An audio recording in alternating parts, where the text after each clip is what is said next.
Bamiyan, like so much of Afghanistan, is a beautiful place. With amazing people and culture, it's also a UNESCO World Heritage Site, with Buddhist statues and relics dating back over 1,000 years.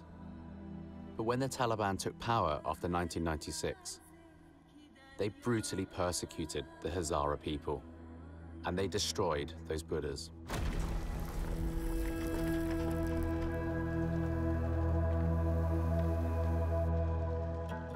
وقتی حکومت طالبان زندگی برای مردم بود زهر، یعنی همش کشتار، همش مثلا خون، همش مثلا ناامنی، نارامی، همهشون مکافات بود. زندگی در وقت طالبان، دوران طالبان اصلا زندگی نبود مردم، فقط مردمش همه در فکر از این بود که چی وقت ما برادر تو دارم خوب ساحه بامیان مکمل آواره شده بود، مردم رفته بود از این فرار شده بود دیگه. ساحه بامیان بود یک ساحه نظامی، یک ساحه که نظامی باشه 24 ساعت مرمی باشه و مردم هم به نام هزاره.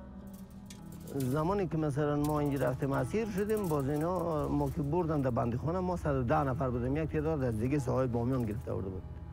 بازی اینجا ما رو رفتن بردن در بندیخانه، بعد با سر ما یمی وظیفه را انجام مواد جای به جای میکرد، تخریب میکرد، بطوره میکرد. این بوتا برای مردم بامیان چی که برای اصلا سطح جهان مهم بودن، باز در افغانستان مهم بودن.